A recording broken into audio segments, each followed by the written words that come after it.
Hello, everybody, and welcome to the second week of the Stay and Scream, Steve and Cream podcast. My name's Hunter. I'm Duff. And with us, we have a very special guest. We have Mr. Wolfman James joining us. What's going on, James? What's up? So, we are back, like I said, for the second week of the Stay and Scream podcast. I promise that will probably be the last mention of Steve Cream for this episode. I can't promise that. Yeah, if you're Luke, we're sorry. You can't mute the podcast too, buddy. Shout out to our friends over at RIP Tour. So, we are currently sitting literally in Moe's right now. Yeah, we have our Duffs. We are enjoying a nice drink. I do want to go ahead and start our cheers. And I want to give a special shout out to two of you who sent us a little bit of cash for drinks today, and that's super awesome. You guys didn't have to do that, but we are enjoying a Duff for you. That goes out to Sonia and Daniel. Thank you so much for giving us a little bit of cash so we can drink and be merry for you. So, cheers. Bud.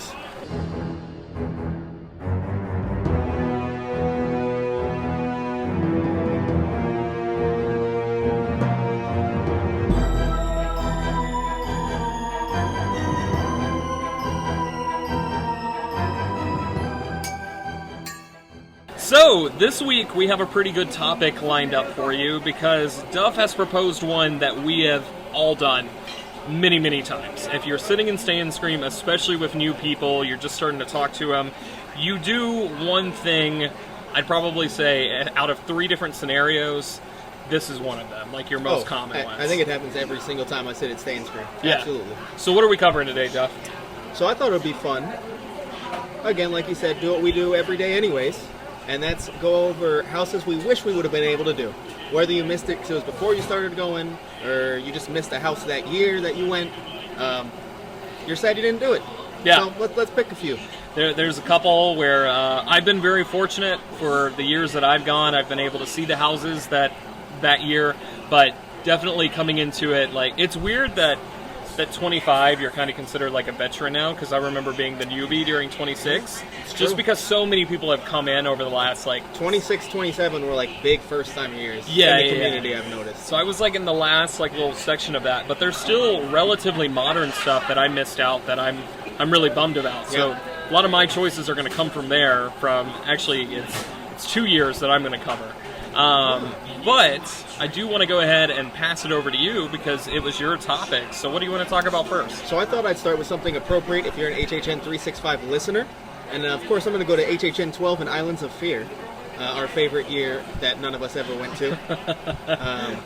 And I have to go with something that's an IP because it's a personal favorite IP of mine, and that's, of course, Project Evolution. Yeah. The Jurassic Park themed house. Yeah, this one gets a lot of shade thrown at it. With GGH we have Mr. Brad Jost, and Brad Jost runs the Jurassic Park podcast. Yep. He has watched the walkthroughs of this, and he goes, No, I'm sorry. But you're all about the dinosaur hybrids. It looks horrible, but I need to see it, you know? I love the fact that they have John Hammond hanging, and, his body twitching. Yes, exactly. I love the fact... So you get John Hammond, from a noose. Yeah. You see a decapitated Triceratops.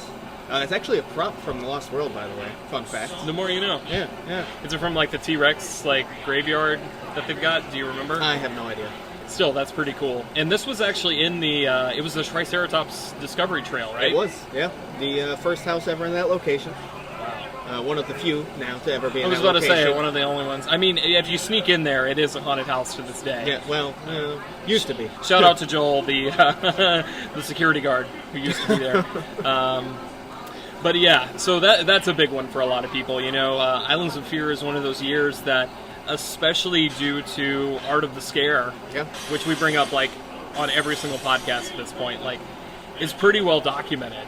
And I remember being 12 years old and seeing I guess I would have been 10, but I remember seeing the velociraptors hiding out in the bushes of Jurassic Park. Mm-hmm. And the first time I came to Universal and night fell, I thought they just did that year round, and they were actually going to have velociraptors chasing me. So kind of all related there to Project Evolution. Because they did have the scare zone as well, mm-hmm. which we don't need to go into detail about. That's not the house, but nice touch. Yeah. And I should say, Islands of Fear, I could have made all of my choices from that year.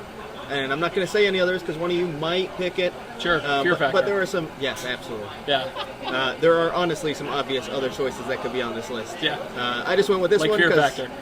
like Fear Factor, my favorite IP ever introduced into Halloween Horror Nights. That's right. That's right. Shout out to all of you who are on the internet constantly talking about IPs or ruining the modern era of Halloween Horror Nights with Jurassic Park, Marvel, Fear Factor, and everything else showing up that year. Yeah. And back then you only had 5 houses, so I don't want to hear it. But yeah, so Project Evolution, that's a good start. JP, baby. Well, James. Yes. What is yours to kick off everything? My first one is actually from Halloween Horror Nights 17, The Carnival of Carnage, and it is The Thing Assimilation. Yeah. That's a big movie for you. Oh, yes. One of my favorites. It's basically, the house is basically an unofficial sequel to 1982's The Thing by John Carpenter, set in Florida. And they decided to bring the organism to this Florida, I don't even know. Like research facility? Yeah, or it's kind of like doing the Jurassic Park thing, where it's like, we built it, but in Orlando, Florida. Yeah, exactly. It's like Antarctica Research Base, but in Orlando, Florida. Like no snow, just horrid hot humidity. But yeah, I mean, yeah, it's a big movie for me, and I was like, I didn't start going until 22, so like, it just like, I don't know, it's just lost my train of thought. You're good, but like The Thing is one of those properties, and I feel like every year people bring up. I mean, you and I talked about this on the last episode. Like The Thing comes up every single year. It's Universal owned. It's a beloved horror IP. And I would especially love to see it. As many good things as I've heard about the house at 17, and some of that from 21 with the prequel, reboot film. Like, I think it's time to revisit it just with, like, today's effects and, like the budget that we would throw at this thing today. Oh, no. And just do the actual 82, The Thing? Yeah, just that'd do be it. nice. Yeah. You could literally fit the helicopter in there. I can't wait to people bitch about shooting at the dawn. Like... Shout out to you Depths of Fear people. But yeah, isn't there like a scene where they come across the like child's like frozen body and everything like that? Like, I think it's at the beginning of the house. It's like you walk right past Childs and McCready, like their frozen bodies in like these tubes, and then just all hell breaks loose. This is pretty awesome. Well, I'm going to keep the sci-fi theme going because this is one that's no surprise to anybody, especially if you've had a conversation with me, we've interacted on Twitter. If you've seen the giant tattoo piece I have on the front of my leg, and that is AVP from 24. So, shocker. Yeah, I'm super jealous that you and my good co-host / mentor / fangirl, like idol, Matt covered this one, like did a full house breakdown. Even though you guys like completely botched it, you're talking about like red shoulder pointing, shooty things. I mean, to be fair, we gave a warning beforehand. Our terminology might not be on point. That's fair. But yeah, AVP is one of those things that just like, man, like those are two incredibly big franchises for me, especially when it comes to me getting into horror. Predator has been my favorite action film since I was 13 years old.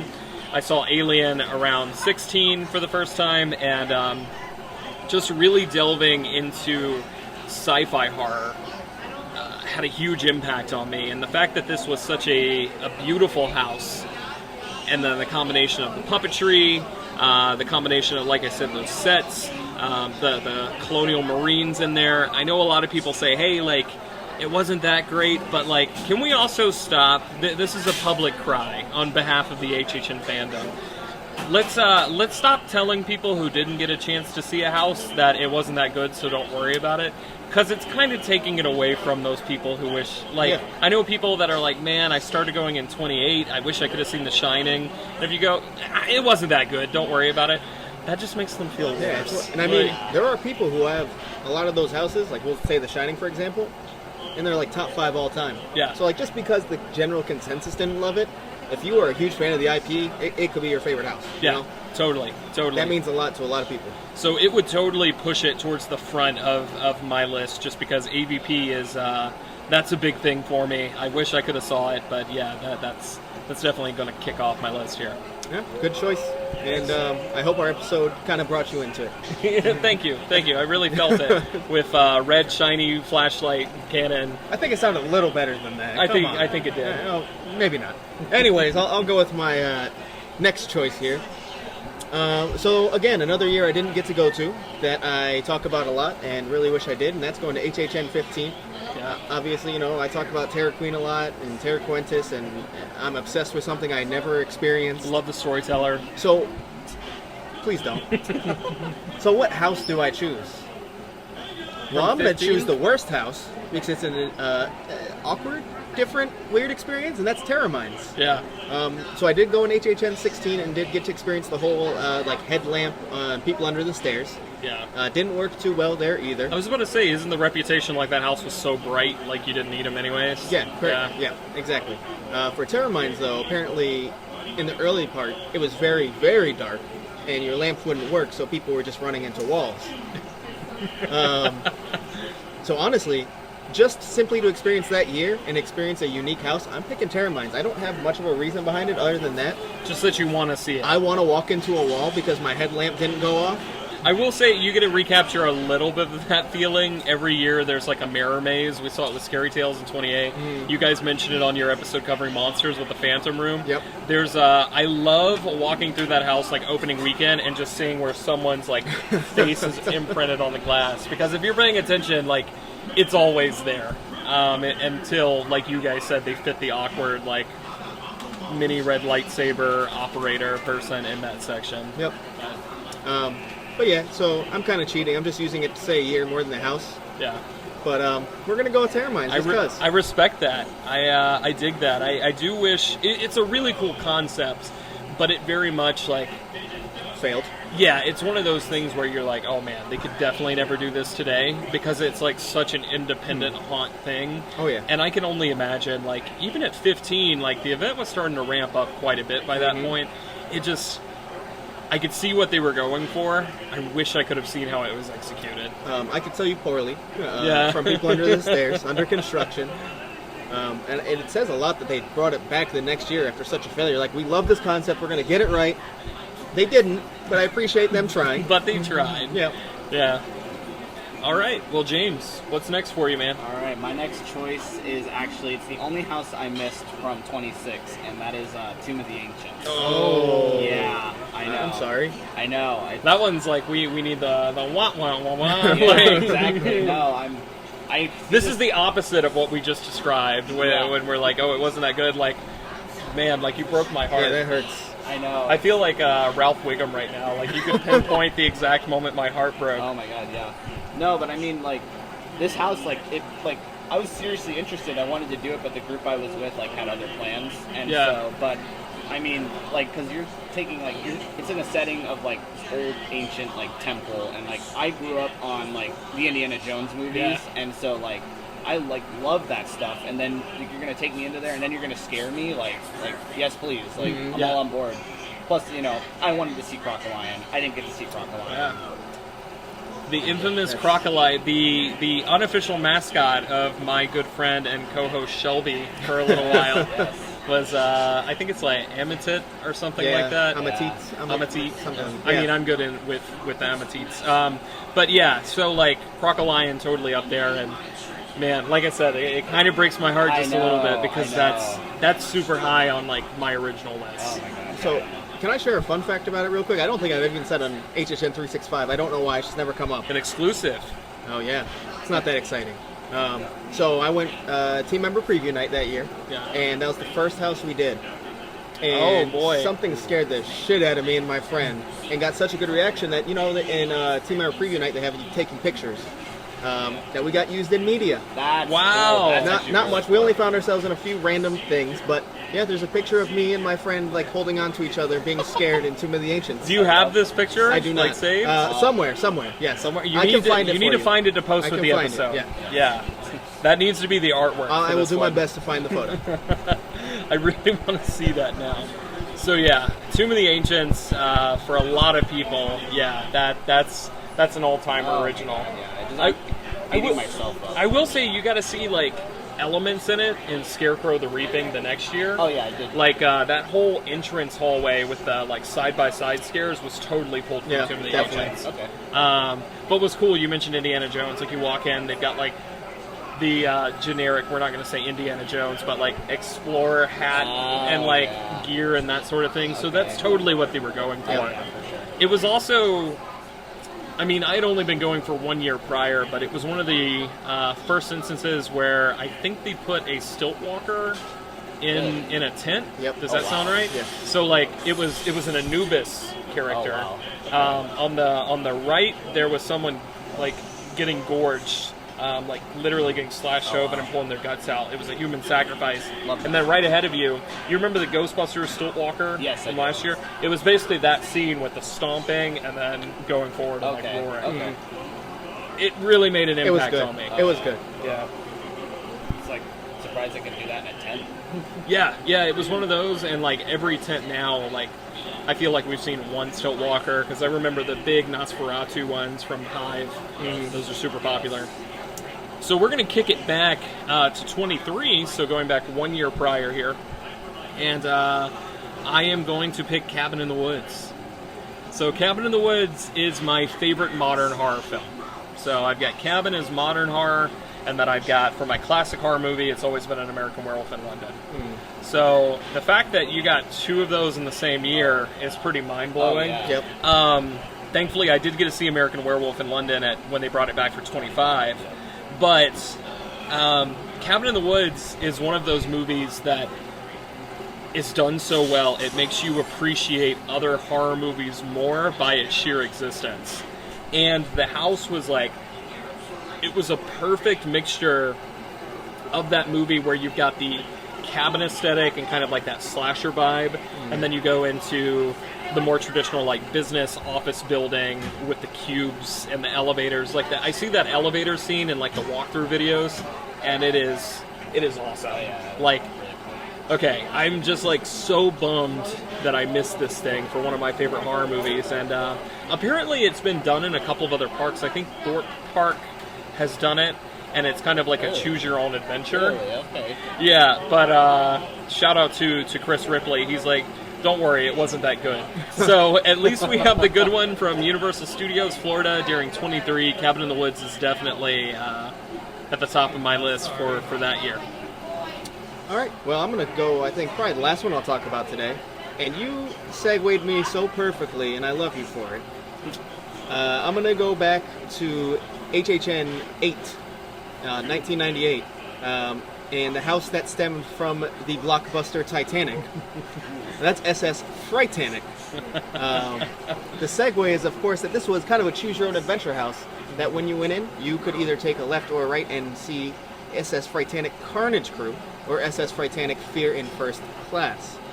So two completely different experiences within what was basically, the same house. Yeah. But really like two completely separate houses. That's something you don't get to experience often in hunts, especially a large hunt like HHN, right? Like, when do you see that now? Yeah. Never. Totally. So I think it's more for the uniqueness of that than the actual content. I do love that they kind of took advantage of Titanic and were like, hey, do you like ship sinking, right? Well, this one doesn't sink, but, close enough. Do you love tragedies that happened 80 years ago? Boy, I've got a movie for you. I got a haunted house. I got Celine Dion. Like, we're ready to go. Oh, yes. I heard Celine Dion actually submitted music for this house that didn't end up getting used. Yeah, I heard that. Mike Aiello told that story, with him mentioning it's his first house once or 1,000 times. Well, that's the best part, is that Mike Aiello actually wore a Celine Dion wig the entire run of this house. That's why I wanted to see it. It's all coming back to me now, man. I wasn't trying to put that out there, but yes, that is why I wanted to see it.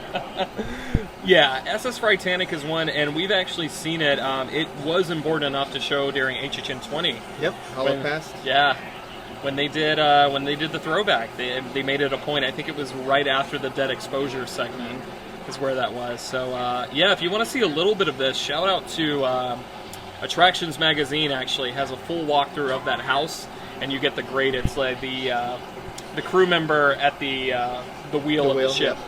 Yeah, and you can kind of see some stuff in the video. Yeah, it's from '98, so like quality, Oh, low light. this is from the right? Hollowed Pass. Oh, one. okay. So yeah, it's like There is a walkthrough of the original SS Titanic. that's awesome. Only one, but you can't see anything. Which side? I don't know. It doesn't say, so I can't tell. A blackout edition. It's very dark Yeah. and grainy. But you hear noises. I mean, that's all that matters Yeah. sometimes. The fact that there's even, I mean, not to go too far off on a tangent, but like the fact that HHN is still so, in the grand scheme of like theme parks, a relatively new thing in the theme park world. The fact that there's videos from the original Fright Night and like there's video from like HHN 2 and 98, like even if it's not the greatest footage, the fact that it exists is awesome because it's been documented more or less. Yeah. So James, what's your final, man? My final is from 2009, and it is The Wolfman. Ripped from the silver screen. Yes, ripped from the silver screen, and the house is The Wolfman, like I just said. Based on the 2009 remake? Yeah, I believe Benicio del Toro. Yeah, right? yeah. I'm just trying to get the year right.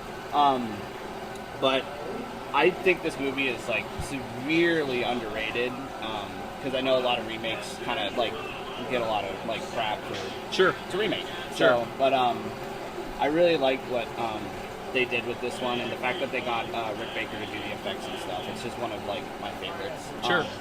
But yeah, I'm really bummed that I didn't get a chance to see this house because, you know, again, the movie, and then also there's a scare that gets talked about a lot. And that is, like, I believe it was at the beginning of the house where you enter and then the Wolfman attacks from one side, but then there's a hunter with a rifle that fires at him, and then the Wolfman kind of, you know, bounces back. So successful they used it again last year. Yes. Yeah. That's the, I believe the scene you're talking about, it's actually in the gypsy camp, right? Yes. I think that's where the Yes. maze starts. And like this set, like this is one that people bring up often because like I feel like this is one of the first ones where they're like, wow, the sets are like next level Yes. because people are talking about the caravans and they're talking about the gypsy camp, they're talking about like the town and everything like that. And like it's important to note like this was one of those mazes that was like a preview for the movie too. Like it wasn't released at that point. Yeah. And sometimes that works, sometimes it doesn't. I think the most recent, we saw that with Insidious: The Last Key. I believe that was, Yep. yeah, Yep. that was 27, I believe. I can't think of anything more recent. Yeah, I think that's the last time we've gotten like a preview because after yours we got Dracula Untold Yes. later on. But yeah, this is one that comes up a lot. And doing my research for the Jack Presents Monsters and Mayhem, Yeah. it looks like they actually used this version of the Wolfman in that house Oh, in the really? Universal Really? Monster segment. Yeah, Didn't know that. There's a really good shot of it, and it looks like that. I could be wrong. Okay. But yeah, I'm glad you brought up this one because it's pretty high up there for a lot of people. Oh yeah. No, I mean that's where I get my nickname. So like, Wolfman James. Yep. Yeah. Another thing I was going to mention is just that year is so jam-packed with so much stuff. And that year is one that just comes together for so many people. Like, the Usher is a favorite icon of a lot of people. Yep. I think all of us here. Like, close enough. Close enough. Don't override me. I have a point to make. It's an HHN 365 favorite. How about I understand. But yeah, the Usher's up there, and then tying in his backstory with the movies and everything like that with the Wolfman, yeah. I think it's great. Oh yeah. That's perfect. Something you did bring up that I wanted to mention is, yeah, this movie didn't get a lot of love when it came out, but like, as much as I dig the new Invisible Man, there's very little that's reminiscent of the Universal Monsters Invisible Man in it. The Wolfman was kind of like, here's how you do a classic Universal Monster movie, but updated for the modern age. And I think he gets a special shout out for that. Oh yeah, I love it. Sad thing, I haven't seen the movie.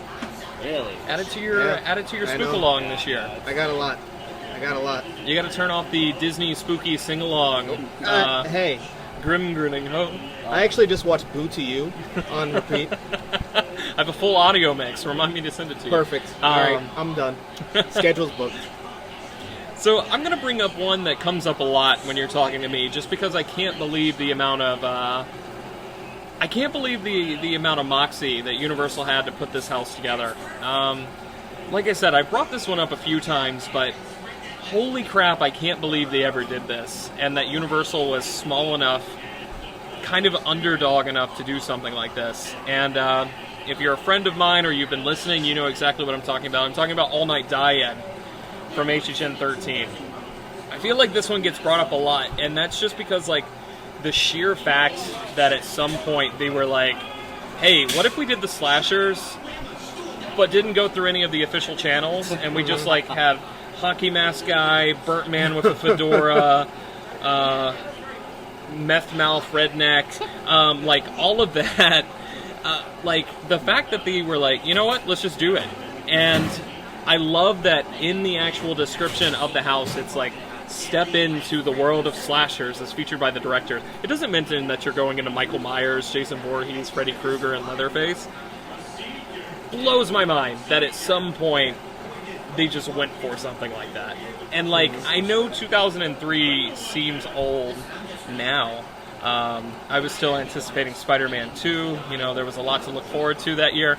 But, you know, 2003, the internet was still... it was going. Like, a lot of people were on the internet. There were message boards. There were the very early forums. So the fact that they got away with this just completely blows my mind. And I wish I could have seen it just to say I saw the Titans of Terror in, like, great value version back in 2003.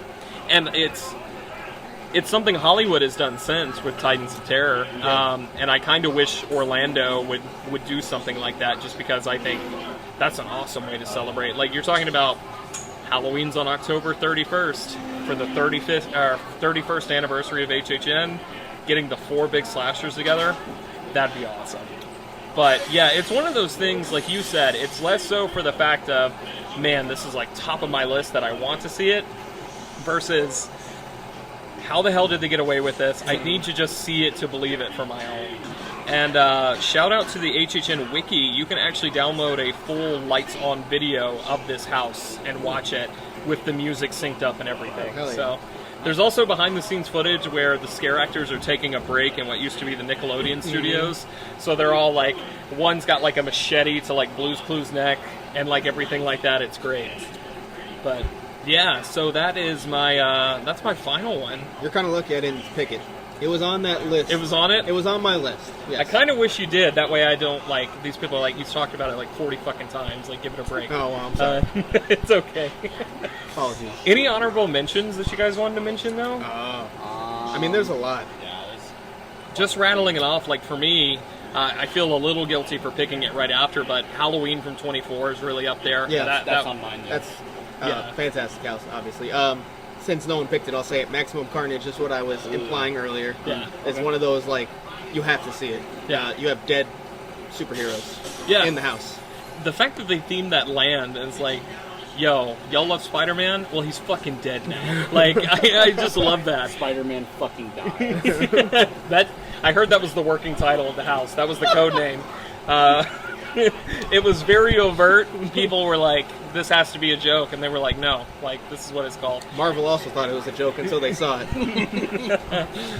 And then Universal's like, we've already printed, like, so many t-shirts, guys. Like, we just used them. You never should have given us this ability.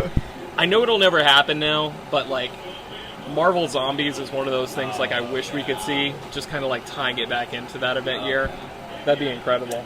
So, off topic now. You know how Hong Kong Disneyland had, like, the scarier kind of Halloween event? Yeah. What if they tied that in somehow? That's That pretty could cool. work. Yeah, that's something. Now back to HHN. Yeah. Well, let's pop back over. You're showing your bias here. Any other, like, honorable mentions? I'd say Gothic. I really, like, beat myself over that I missed that house. That was my first year, and, like, we actually, like, got in line for the house, and then I was with my dad and my brother and my friend, and they were like, we don't want to wait for this, and I was like, okay. We're already like halfway through the line, but Yeah. okay. Okay. We're here for my birthday, but okay. I did hit up a couple people asking about this. So Quint really wishes that he went through Giggles and Gore, to which I had to remind him he did. He just blocked it out from his memory. That's his favorite. Quint, you know we got you if we ever build a time machine. So yeah, that one's up there. And then, like I said, I think HHN 19, like so much of that from that year is like up there. Yeah. What was the Universal Palace Theater House that year?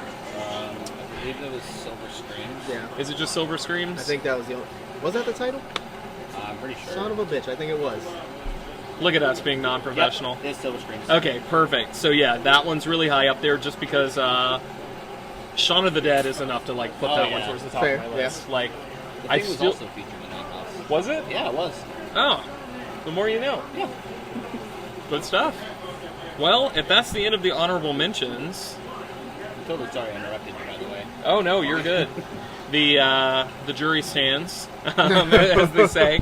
So we're going to go ahead and wrap up this second week of Stay and Screamcast. If this was your first week checking us out, like, thank you so much. If you missed what our mission statement is, basically we are going to, Duff and I, and sometimes a special guest, like, thank you, James, for joining us.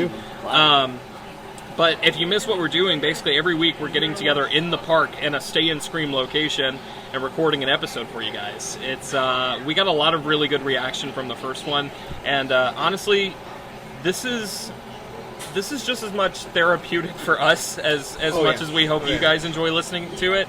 But there's no slowing down. We plan on doing this every week that the event was supposed to run, and we're just having a lot of fun. Once again, special thanks to Daniel and Sonia for giving us a little bit of Stay and Scream drink money this week. We genuinely appreciate it. If you'd like to do the same thing, celebrate Stay and Scream even though you're not with us. Hopefully you poured a drink when you started this episode just to get in the spirit. But if you're feeling generous and you'd like to, you're more than welcome to send us a couple bucks to Venmo. That's said something. It's like said something without the G on Venmo, and that'll kick us a couple bucks so we can drink.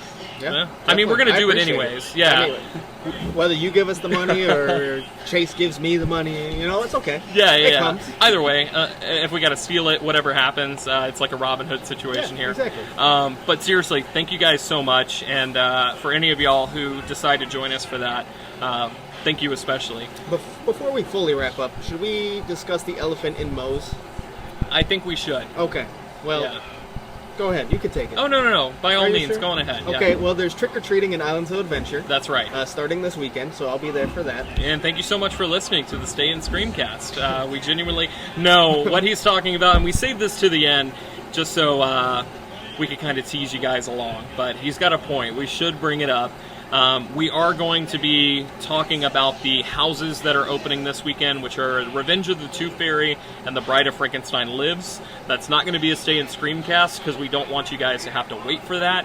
You can hear that on our individual podcasts. So for Duff, you can hear that on HHN 365. And for us, or myself and Shelby, you can hear that on the Catacombs of Halloween Horror Nights podcast. I look forward to it. Yeah, I'm looking forward to y'all's. Well, yeah. It's going to be nice it's to gonna be compare great. notes. Yeah. I'm sure we'll basically discuss it while we're together anyways, and it'll be like the episode's laid out. It'll probably be the whole next week's episode too. Like, Yeah, just true. talking about it. I'm But just going to bring a recorder, and while we're walking, I'll play it, and that's our episode. I love that idea. Yeah. Let's do it. Perfect. I'm excited to be a part of it. Oh, yeah. But for now, for James, Duff, and myself, this has been the Stay and Screamcast, and thank you for screaming with us.